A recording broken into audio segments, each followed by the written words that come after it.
Donc, le cours d'aujourd'hui, il concerne bien sûr le module de l'administration réseau sous Windows. Donc, normalement, c'est la première séance.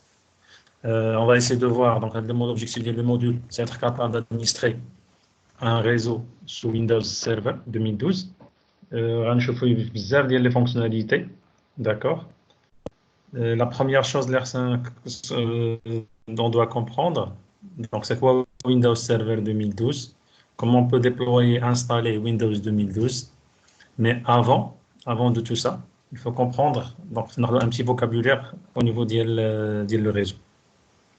Voilà, donc lorsqu'on parle d'un réseau, on a dit que le réseau, c'est pour partager les ressources, bien sûr, imprimantes, dossiers, entre plusieurs utilisateurs.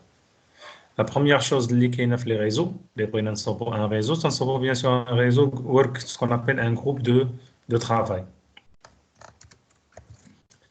Le groupe de travail, c'est quoi? Donc, une définition elle est très simple. Donc, c'est un regroupement, donc un groupe de travail. C'est un regroupement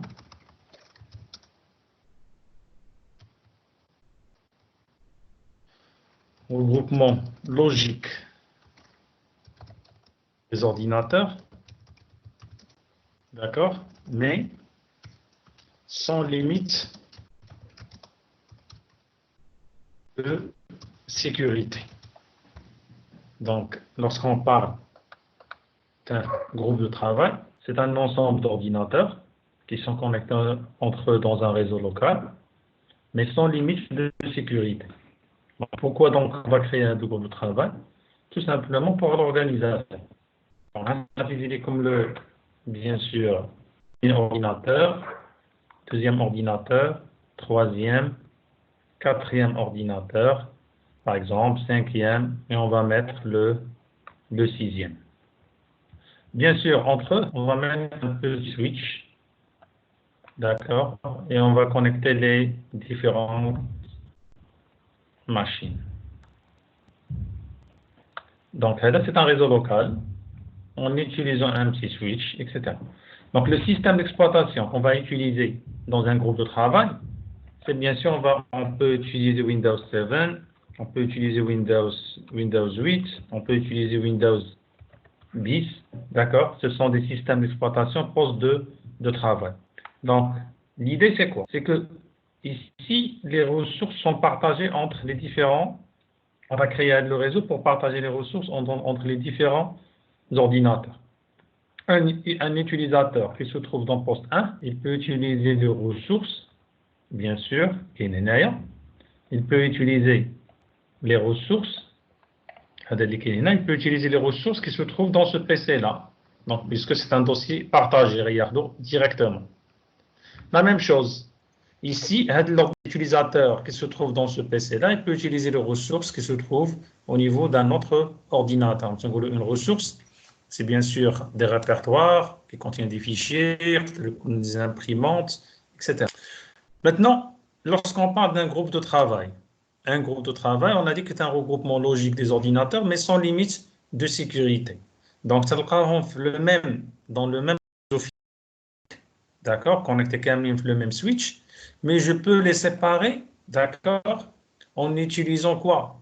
En utilisant des groupes de travail. Par exemple, je prends ces deux ordinateurs, d'accord, je vais appeler ce groupe-là RH.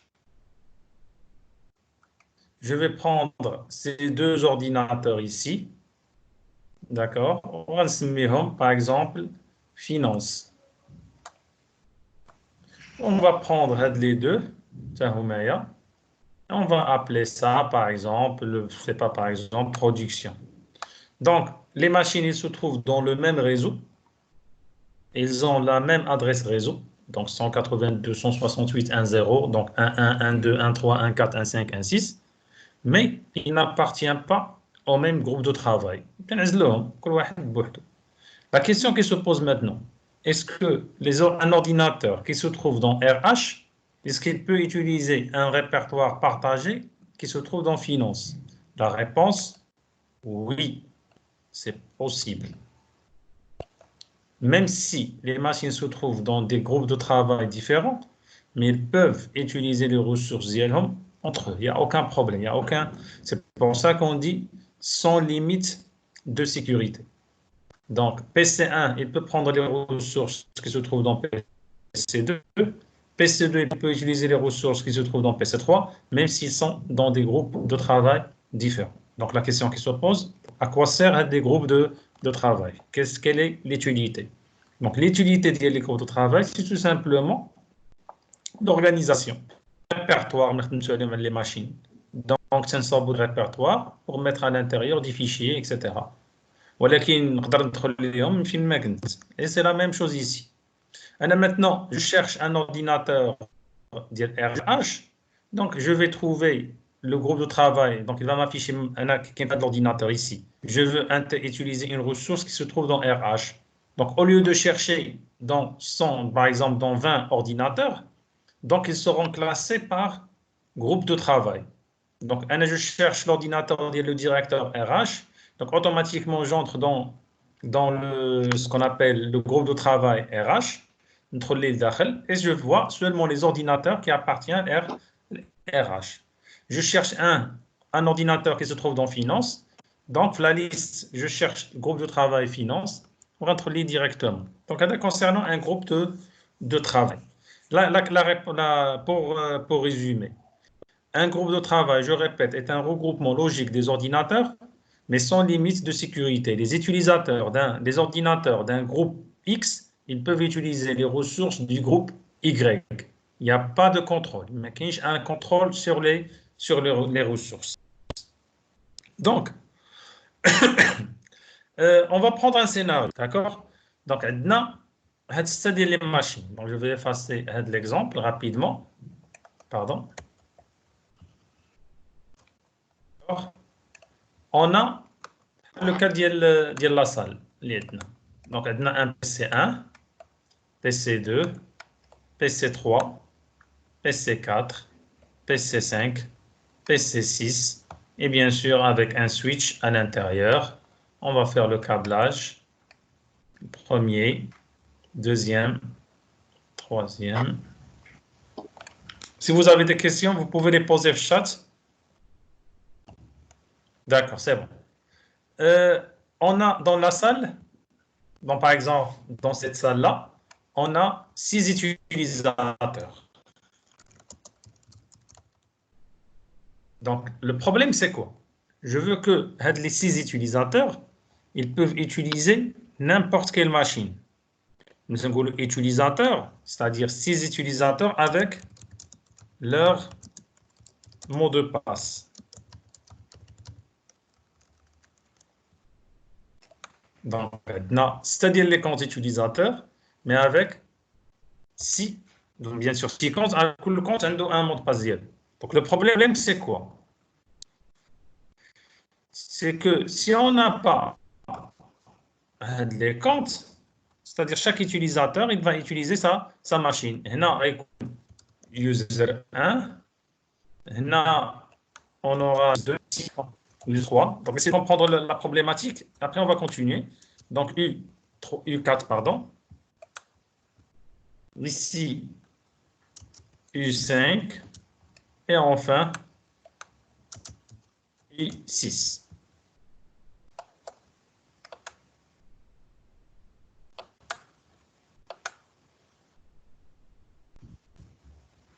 OK, c'est bon. Donc, on a 6 utilisateurs. U1, U2, U3, كل واحد عنده la machine ديالو. Donc, le problème, on suppose, si on veut que U2 doit utiliser U1, donc la machine où se trouve U1, normalement, c'est impossible. D'accord? Donc, l'idée, c'est quoi? On va créer dans chaque machine, donc, une machine disponible, l'utilisateur, il va ouvrir la session d'hier. Puisqu'on dit comme 6 utilisateurs, c'est-à-dire c'est le nombre de comptes utilisateurs. Donc, compte user 1, mot de passe, user 2, mot de passe, U6, mot de passe. Donc, le problème, c'est que U2, elle est reconnue seulement dans cette machine-là. S'il y a une panne dans cette machine-là, il n'a pas le droit d'ouvrir une session sur les autres machines.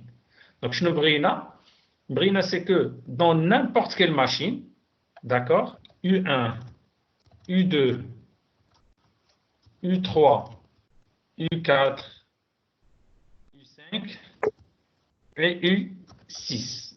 C'est les utilisateurs, d'accord?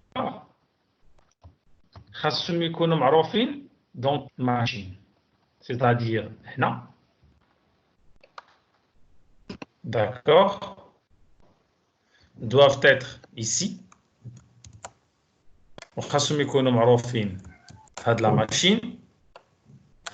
وخاصهم يكونوا معروفين في هاد la machine. Dans cette machine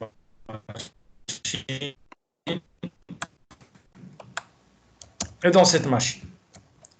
Donc, qu'est-ce qu'on va faire dans ce cas-là? Donc, on va refaire l'opération qu'on appelle compte sur Windows 7. Donc, on va créer, c'est-à-dire les comptes, d'accord, dans chaque machine, avec les mêmes mots de passe. Donc, U1 admin.23, U2 azerty.23, etc.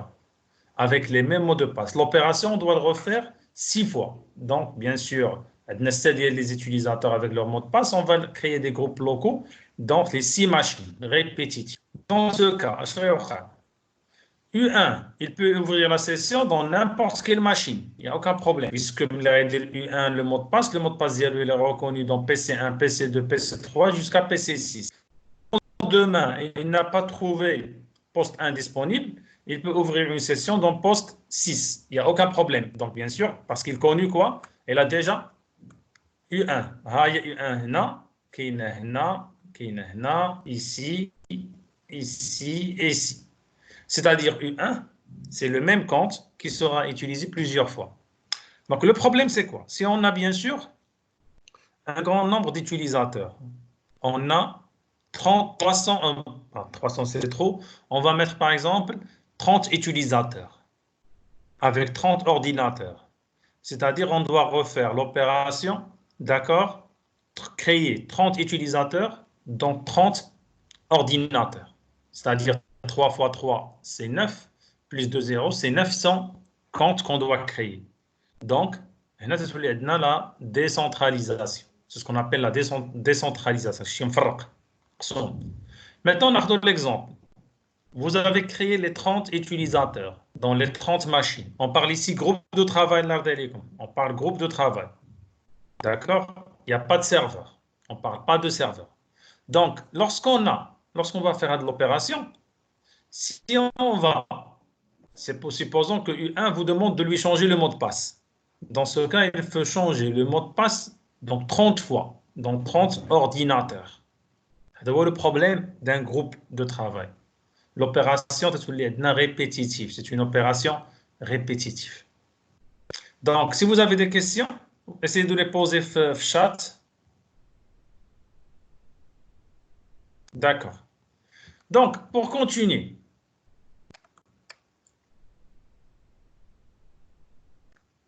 quelles sont les architectures? D'accord, on parle des architectures des réseaux. Donc, il existe normalement deux architectures. C'est ce qu'on appelle les réseaux égal à égal, ou un deuxième qui s'appelle client/serveur. Donc, on a deux types d'architecture réseau, les réseaux de type égal à égal et les réseaux de type client-serveur. Quelle est la différence entre les deux? Donc, lorsqu'on a un réseau égal à égal, les machines, les postes, ou plutôt les ordinateurs, ont le même rôle. C'est-à-dire le même rôle. Ils sont tous des machines clientes. On n'a pas un serveur dédié. On n'a pas un serveur dédié. Je veux dire un serveur dédié, c'est-à-dire dans le réseau local, on ne va pas trouver un serveur désigné. C'est un serveur. Non. on va trouver toutes les machines, ce sont des machines clientes, ce sont des ordinateurs.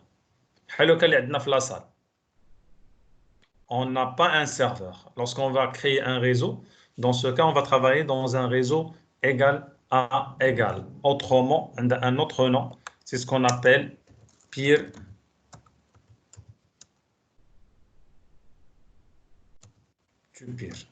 Réseau peer-to-peer. Donc, quelle est la signification d'un réseau peer-to-peer? Les ordinateurs ont le même rôle. On n'a pas un serveur dédié. D'accord? Donc, mais comment ça se passe? Comment il fonctionne le réseau peer-to-peer? Là, fait l'ordinateur P1, d'accord? On a le dossier qui s'appelle D1. Un utilisateur qui se trouve dans cet ordinateur numéro 2, il va utiliser la ressource. Dans ce cas, la machine, elle est cliente, ou cette machine devient serveur, mais temporairement. D'accord? Donc, P1, le PC a une imprimante réseau. Il a une imprimante réseau. Et je veux que l'utilisateur qui se trouve dans la machine numéro 1, qu'il imprime, fait de l'imprimante réseau. Donc, le rôle va changer. Donc, c'est un client. D'accord?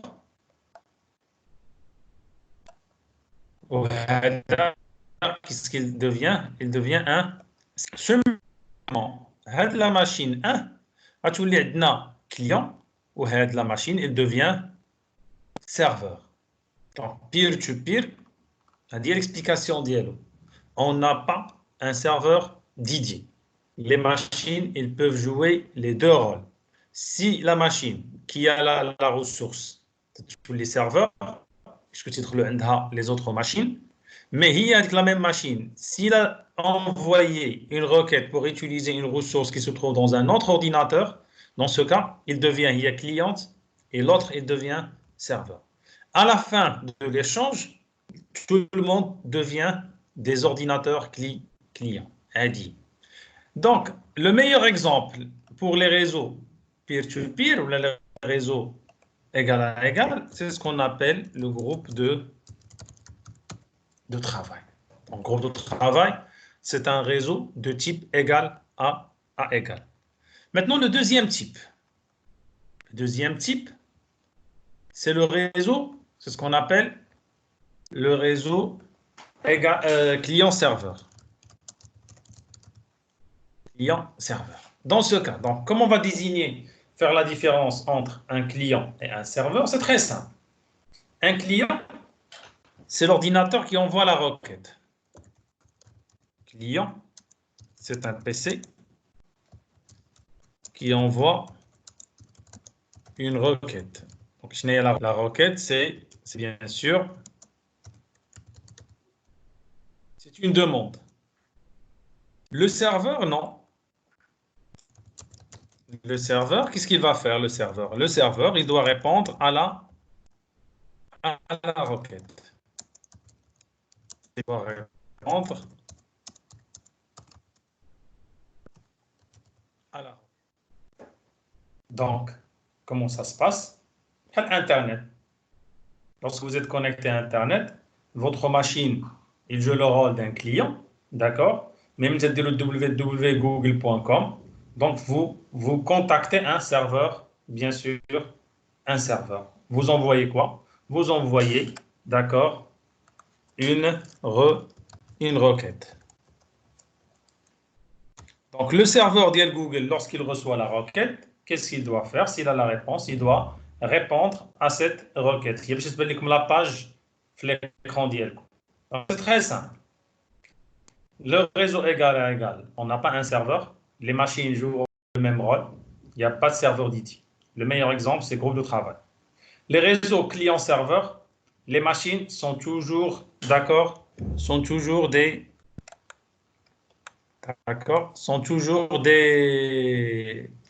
clientes. Donc, les ordinateurs sont des machines clientes. Ne changent pas leur rôle. Et on a un serveur dédié. On a un exemple. Voilà. Donc, on a un serveur et on peut mettre bien sûr des ordinateurs. C'est-à-dire toutes les requêtes sont envoyées au serveur. On appelle des requêtes. Le serveur, qu'est-ce qu'il va faire? Il va répondre par des réponses. Donc, le serveur, il va jouer bien sûr toujours le même rôle. Donc, le meilleur exemple, d'accord? Donc, le meilleur exemple, c'est quoi? C'est bien sûr, je vais corriger ça. Le meilleur exemple, c'est Internet. Donc, Internet, bien sûr, on est la machine Diana, et la machine Diana, elle est toujours cliente, d'accord? Et bien sûr, on trouve bien sûr les serveurs sur Internet. Donc, s'il y a des questions, vous pouvez les poser sur le chat. Donc, je ne vois aucune question. On va continuer. Donc, là, on parle de serveur. Ici, on parle de client. Donc, essayez de voir ici, toutes les machines sont des machines clientes. On n'a pas des serveurs.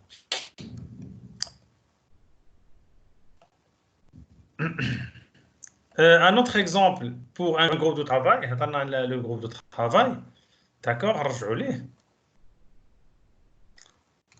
un groupe de travail, on a dit que toutes les machines ont le même rôle. Le grand problème du groupe de travail, c'est la répétition, la charge d'administration.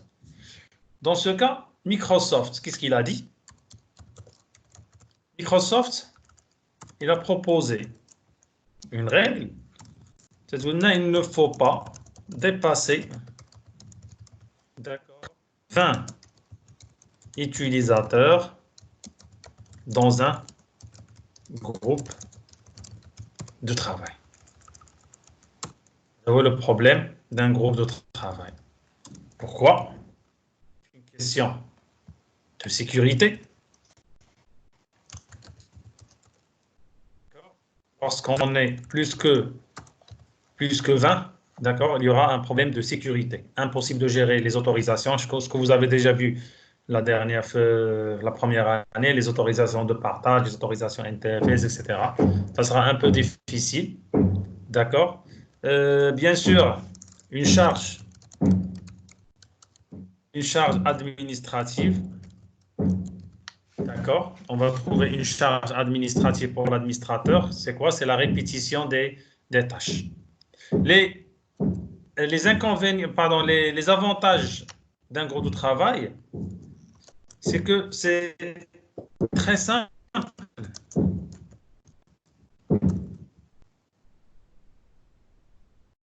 Monter. C'est un avantage. On n'a besoin de rien. On a déjà vu les machines avec Windows poste au travail. Donc, il suffit d'avoir un réseau, d'accord, et on a bien sûr un groupe de travail. Maintenant, la solution. Microsoft, qu'est-ce qu'il a fait? Microsoft, il a créé une autre solution. Voilà, les est supérieur à 20. Qu'est-ce qu'on va faire? On va migrer de peer-to-peer, d'accord, vers un autre type de réseau. Le nouveau type de réseau, on l'appelle quoi? On l'appelle un domaine. Donc,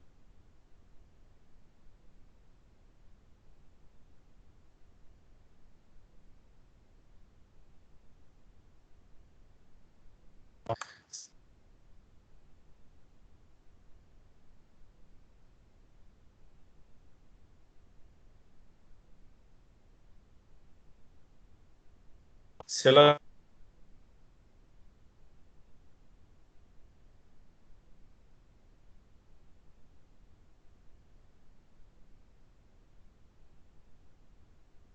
solution.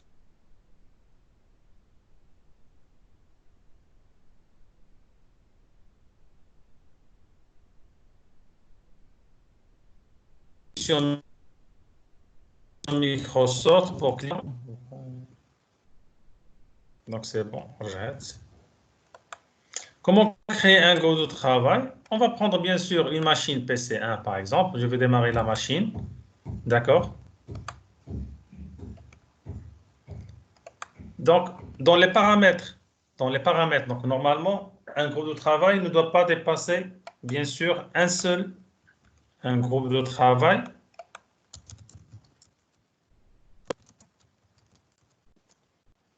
et une seule adresse réseau.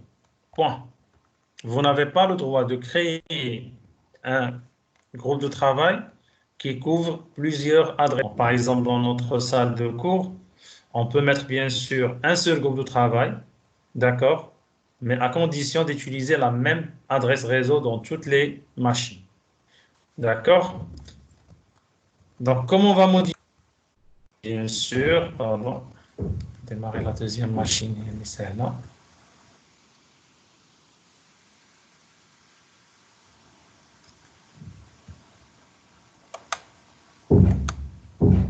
Je pense qu'il y a un petit problème.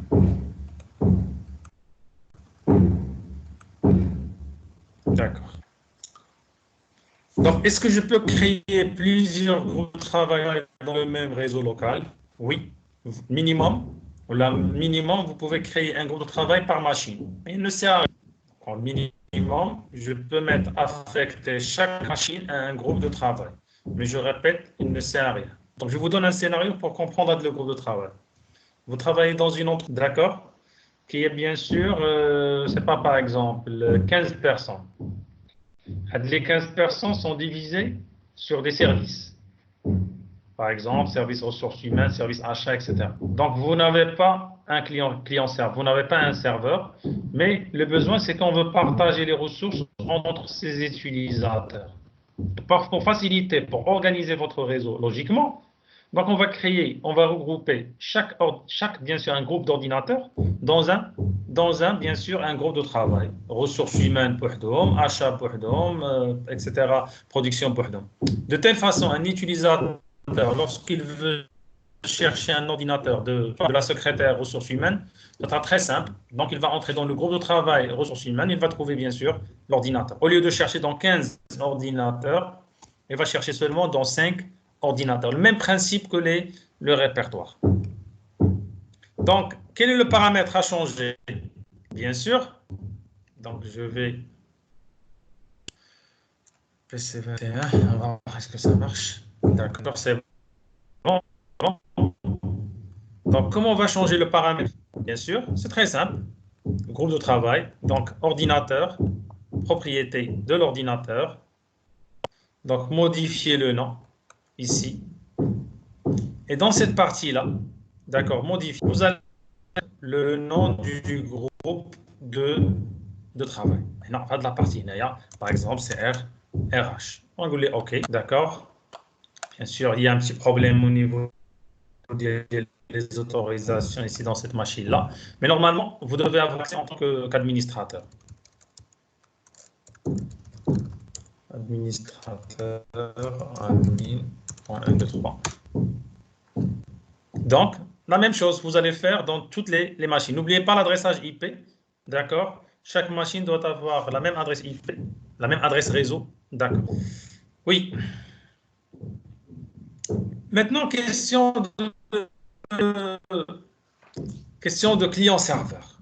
L'objectif et le module, ce n'est pas le groupe de travail. L'objectif, on doit utiliser donc, la solution client-serveur. Donc, pour avoir un serveur, on doit utiliser ce qu'on appelle donc, un des serveurs, soit Linux en tant que serveur, soit Windows Server en tant que serveur.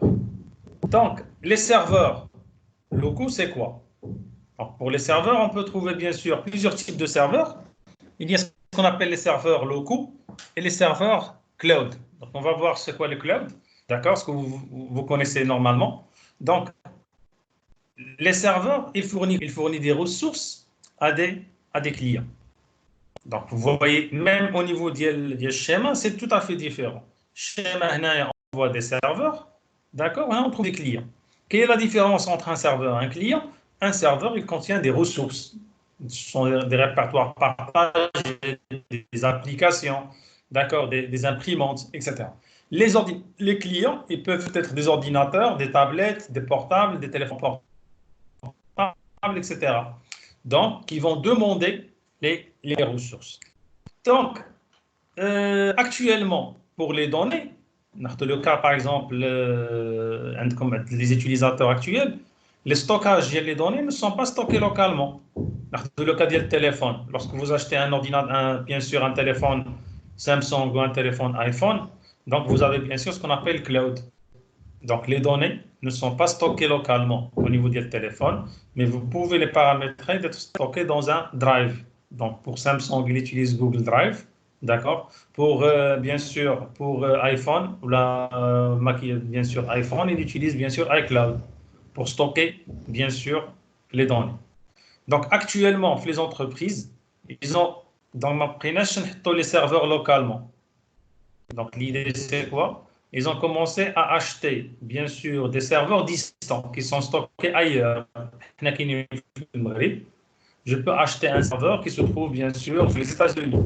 On accède à partir d'Internet. Et je peux le gérer, et je peux l'accéder, je peux l'utiliser localement. L'avantage, c'est quoi? L'avantage, je vais réduire le coût de l'achat du matériel. On a un serveur, mais je vais acheter un serveur virtuel, tout simplement. Je n'ai pas physiquement le serveur dans l'entreprise, mais le serveur, il se trouve ailleurs. D'accord? Je paye un abonnement mensuel, etc. Actuellement, les solutions cloud, il y a 3 sociétés les marofines, il y a Microsoft avec la solution Azure. D'accord? هذا normalement les nouveautés اللي جايين في l'avenir الناس راه بداو خدامين على هذا الشيء دونك كاينه ازور ديال مايكروسوفت à partir من لا ماشين ديالي غندخل عند ازور ميكرو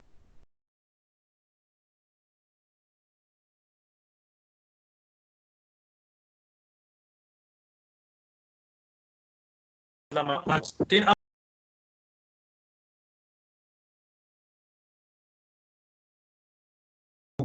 جوجل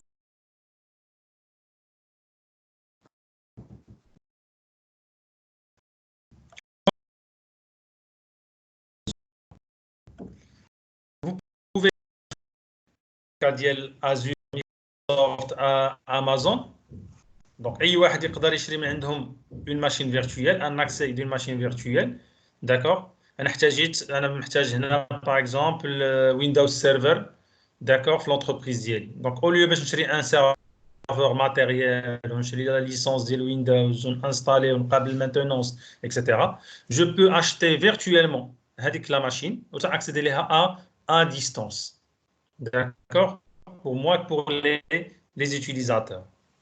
Donc, on a ce qu'on appelle le nuage privé. Le nuage privé, c'est quoi?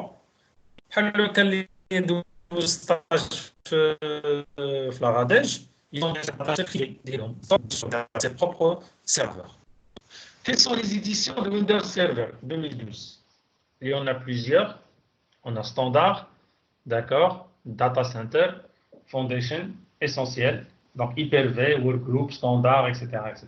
Maintenant, qu'est-ce qu'on va utiliser? Donc, ce qu'il faut retenir ici, c'est les standards, d'accord, et data center. Donc, quelles sont les versions de Windows Server? Les versions, lorsqu'on parle des versions, on a plusieurs versions. Il y a la version 2008 Server, il y a la version 2012 Server, il y a la version 2016 Server, et on a actuellement la dernière version, c'est 2019 Server. Pour les éditions, d'accord, on parle bien sûr de la même version. Les éditions de Windows Server, c'est bien sûr, on trouve standard, donc Data Center. Quelle est la différence entre les éditions? Pourquoi Microsoft a créé ces éditions?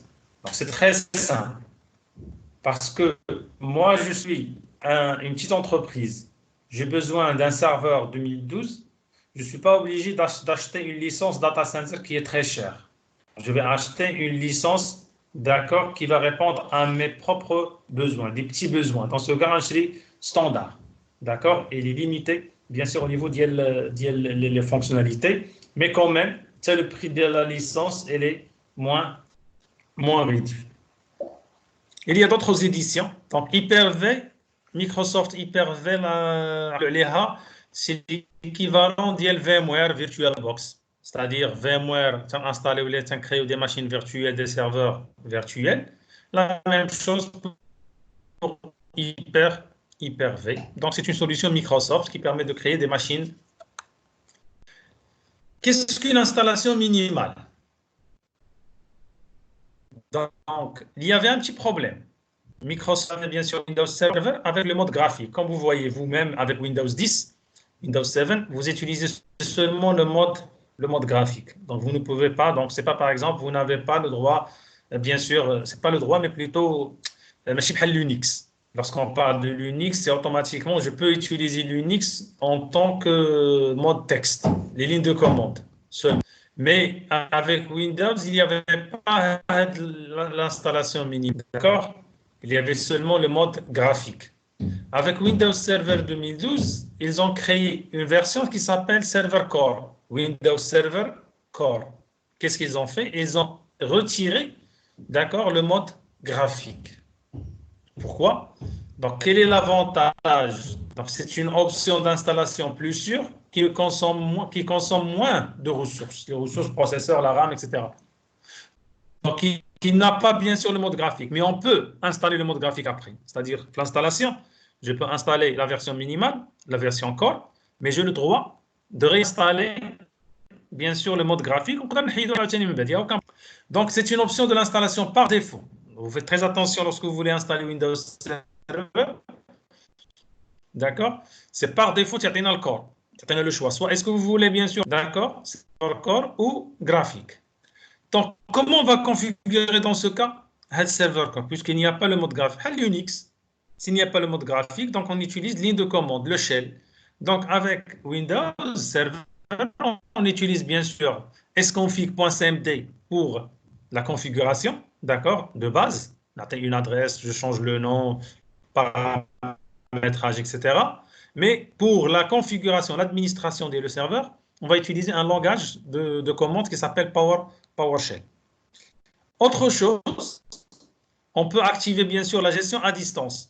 C'est-à-dire, au lieu de se déplacer vers le serveur, je peux administrer le serveur à partir de ma machine, PC portable, et j'administre à distance mon serveur core. Donc, pour résumer, je peux installer Windows Server 2012 soit en mode minimal, installation minimale, c'est ce qu'on appelle serveur core, soit en mode graphique, par Windows 10, par Windows 7. Donc, j'utilise le mode graphique, la souris, etc.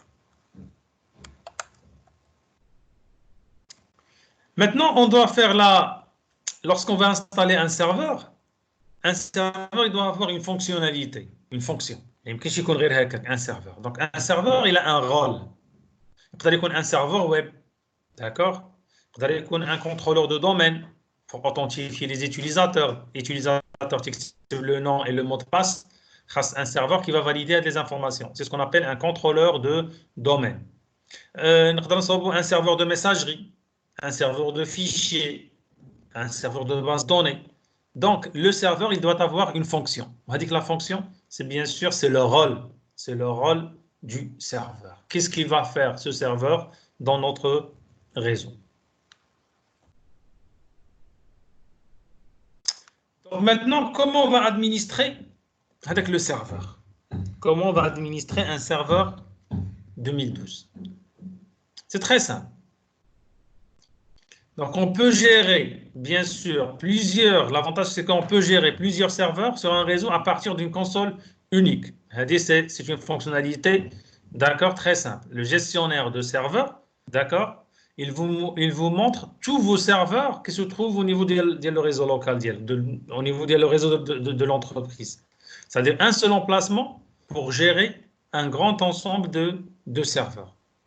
Donc, on peut ajouter à partir du gestionnaire de serveur, je peux ajouter le rôle à un serveur, je peux le supprimer. C'est-à-dire comme un rôle, c'est-à-dire que je peux ajouter une fonction au serveur. Pour utiliser un contrôleur de domaine, chez le gestionnaire de serveur, j'ajoute le rôle contrôleur de domaine. Britudor, par exemple, même c'est pas par exemple DNS, le gestionnaire de serveur, j'ajoute le rôle, la fonction limit. À partir du gestionnaire de serveur, je peux lancer PowerShell, les lignes de commande.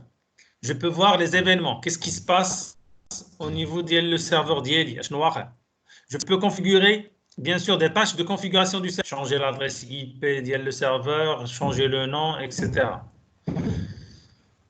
Oui, donc c'est la première fenêtre lorsque vous allez démarrer Windows Server. Donc, pour ne pas être pris, donc Windows Server, l'interface c'est la même chose que Windows 10. Même l'installation de Windows Server, c'est la même procédure que Windows 7 ou la Windows 10. Lorsqu'on démarre le serveur, vous aurez le bureau, vous aurez le bouton démarrer, vous aurez la barre des tâches. Il n'y a aucun changement. Le changement, la différence qui se trouve dans Windows Server et Windows 10 et Windows 7 pour ce travail, ce sont les outils d'administration. Donc, au niveau de Windows Server, vous allez trouver des outils d'administration, les mécaniques Windows 10. C'est le point fort. Donc, pour administrer, on va utiliser le gestionnaire de serveur. C'est une fenêtre qui s'ouvre automatiquement, bien sûr sur le bureau, qui vous permet d'administrer le serveur. Donc, quels sont les outils d'administration pour administrer un serveur? On trouve ce qu'on appelle un centre d'administration Active Directory, les utilisateurs ordinateurs Active Directory, des consoles DS, il y en a plusieurs, donc mais vous allez voir des outils d'administration, c'est-à-dire pour travailler dans un serveur, pour l'administrer, il faut avoir des outils d'administration.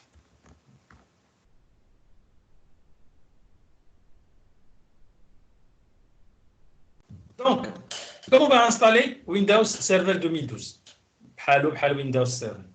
Il n'y a aucun problème. Le Windows 10. Je peux l'installer par un disque optique, DVD.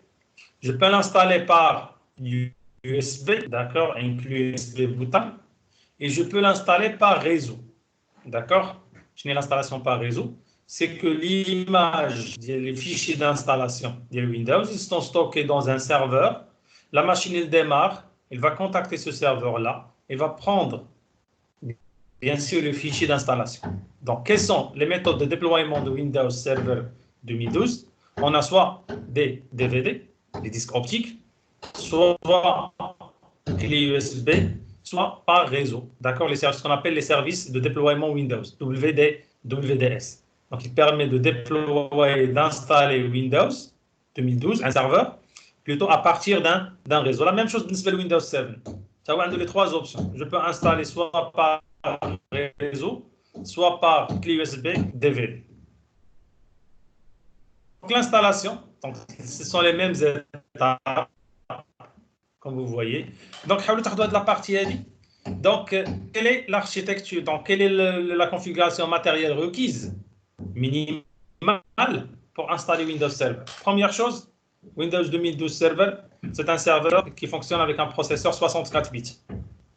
Minimum, la cadence, la vitesse du microprocesseur, c'est 1,4 GHz. La mémoire vive minimale, 512. L'espace de disque minimal, 32 Go. Donc, essayez de prendre de les notes là. Donc, processeur, c'est 64. Donc, minimum processeur, c'est 1,4 GHz. La RAM, c'est 512 minimal et 32 Go.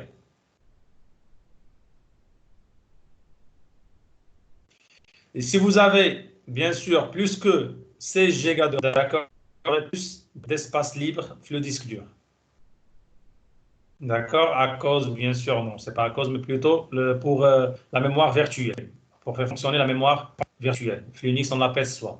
Donc, processeur 64 bits, 1,4 GHz, 512 mégaoctets la RAM, 32 Go espace libre le disque dur.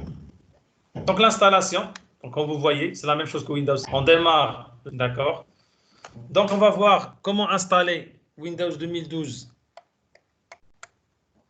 Bien sûr.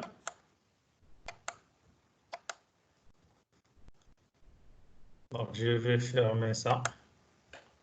Donc, comment installer Windows 2000 au niveau de VMware?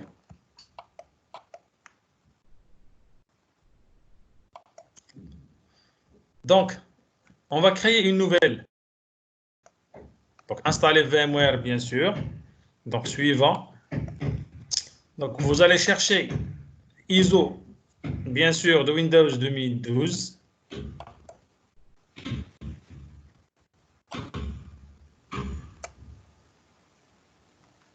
Donc, le voilà. Donc, on va utiliser Windows 2012 R. D'accord? On va installer ça à partir d'un ISO. Donc, Open. Donc, suivant.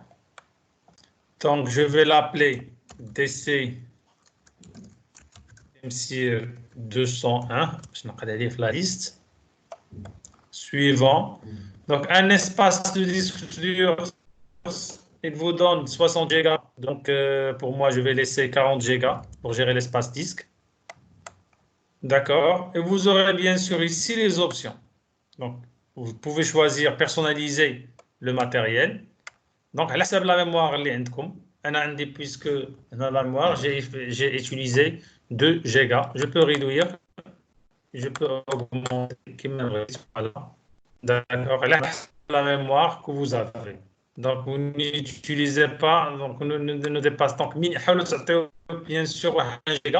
Si vous avez 4 Go la RAM, l'ordinateur physique vous affectez seulement 1 giga, d'accord, ou là 800 mégas, d'accord, au niveau du serveur. Je me comme la machine. Donc, finish. Donc, la machine, elle va démarrer.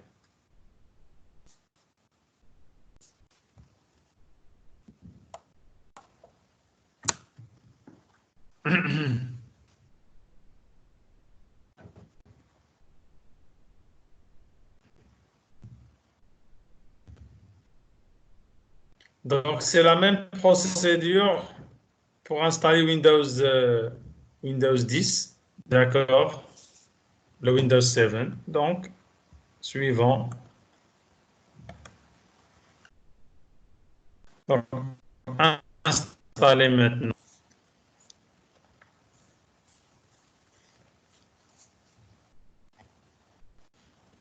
Donc là, vous faites très attention s'il vous plaît, là de la partie. Donc, par défaut, donc, il a affiché Windows Server R2 standard, l'édition standard, installation minimale. Vous faites très attention dans cette étape. Là, vous prenez quoi? Vous prenez Data Center, d'accord, avec une interface graphique.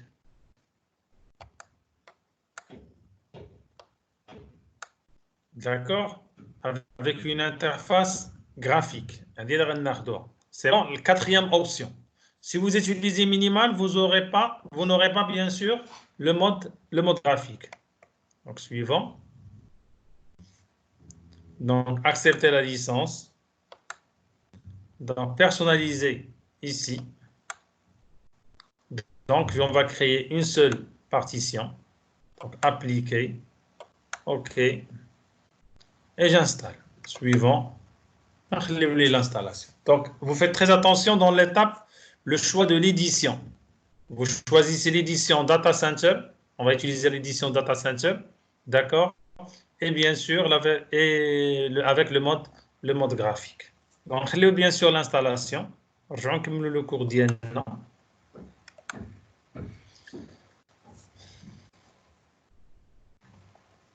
Donc, après l'installation, vous aurez bien sûr donc, le gestionnaire de serveur. Donc, on peut vérifier les informations d'accord, qui seront affichées. Donc, pardon. Donc, ici, on trouve le nom de l'ordinateur.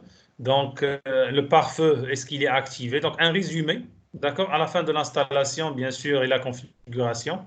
Donc, vous allez trouver, bien sûr, le bureau distance. À distance, elle est désactivée. L'adresse IP, bien sûr. Les mises à jour installées, etc. Donc, ce qui est conseillé, lorsque vous installez Windows Server, après l'installation. Qu'est-ce qu'il faut faire? Premièrement, il faut changer, d'accord? Pardon, c'est pas changer, mais plutôt faire ce qu'on appelle les mises à jour. Installer les mises à jour. Donc, là, après chaque installation d'un système Windows, d'accord, vous démarrez la mise à jour. Donc, pour que le système soit à jour et sécurisé. Donc, il faut installer toutes les mises à jour disponibles.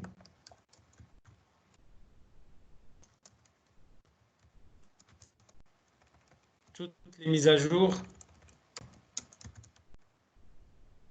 disponibles. Obligatoirement. D'accord? Deuxième étape, pardon. La deuxième étape. Changer le nom du serveur. Ce qu'on a déjà vu avec les routeurs, les switches, etc. La première étape, changer le nom le routeur du switch. Ici, c'est la même chose. C'est le nom les serveurs. La même chose pour les ordinateurs. Lorsque vous terminez l'installation d'un ordinateur, vous changez le nom. Troisième étape. Attribuer une adresse IP statique au serveur. Il faut attribuer une adresse IP statique au serveur. Donc, les opérations que vous devez faire juste après l'installation. Donc, installer toutes les mises à jour pour vous sécuriser, d'accord? Changer le nom du serveur, attribuer une adresse IP statique au serveur. On peut compléter, bien sûr, le travail sur ce serveur pour le préparer. Donc, ce sont des étapes de préparation.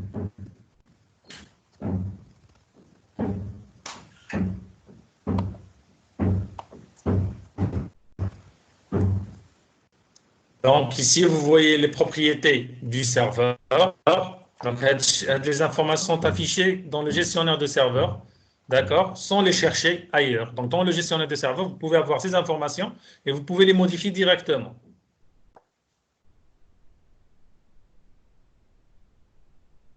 Le point. D'accord. On va voir ce qu'il est installé. Oui, c'est bon. Donc, ici, on va mettre le mot de passe. Donc, on va mettre le mot de passe admin.123. Admin.123. Je termine.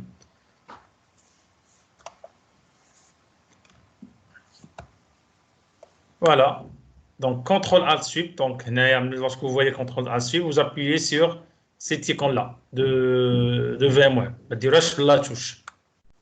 Donc, j'entre dans admin.123. Donc, comme vous voyez ici, vous aurez bien sûr le système d'exploitation. C'est l'équivalent de Windows 10. Mais Windows 8, pardon. D'accord. C'est la même chose. Donc, essayez de voir ce qu'il a fait. Par défaut, il a démarré le gestionnaire de serveurs. Vous aurez bien sûr le gestionnaire de serveurs. Ouais, vous avez le tableau de bord. Vous pouvez ajouter dans Bzaf les fonctionnalités Kenin, les outils. Donc, il doit mobile Bzaf. D'accord. Mais essayez de voir le serveur local. Ici. Donc, par défaut, le nom affiché, c'est quoi? C'est Win, etc. Donc, pour changer le nom, normalement, c'est bouton droit sur PC, propriété, modifier le paramètre. Je vous dire pour changer le nom de la machine. Non. À partir du gestionnaire de serveur, je clique sur et voilà, modifier. Je vais l'appeler TC1. D'accord? Parce que là, TC1 parce que je vais l'utiliser comme un contrôleur de domaine. Donc, il va me demander de redémarrer. Bien sûr, je dois redémarrer. Lorsqu'on change le nom d'une machine, il faut redémarrer l'ordinateur.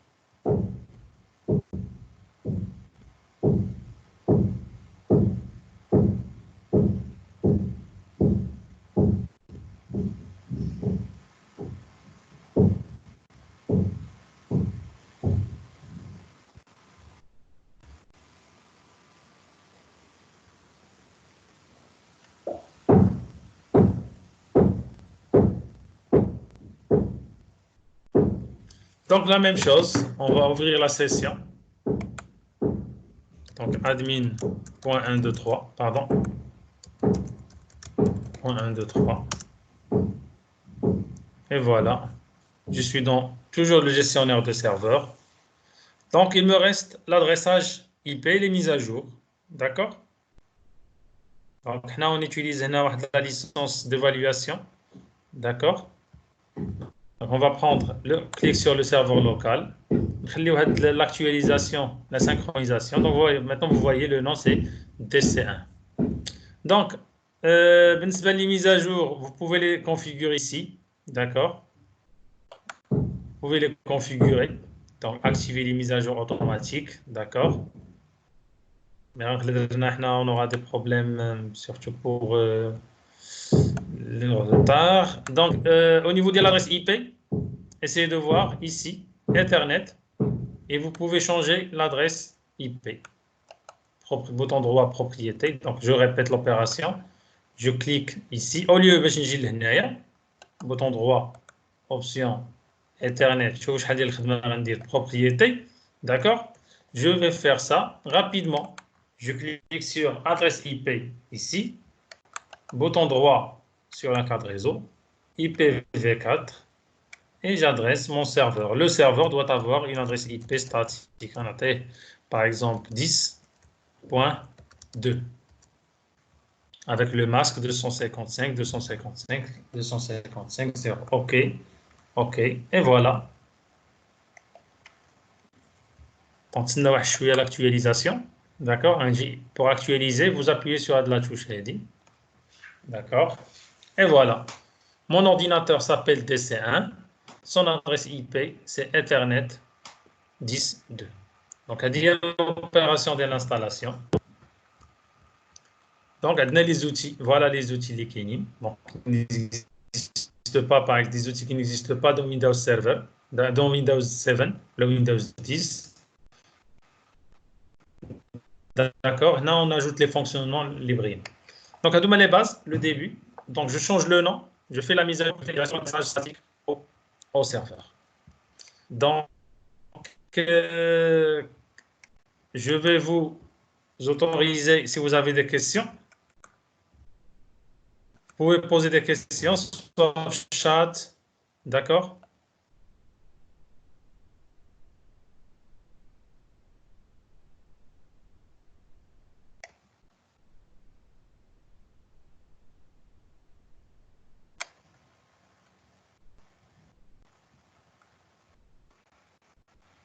Oui.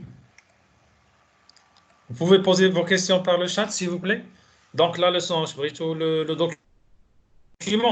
Donc, je vais le partager avec vous. Je vais partager avec vous le document PowerPoint. D'accord? Le PDF. Et bien sûr, comme une image ISO, comme le lien pour télécharger ISO pour faire le TPDL.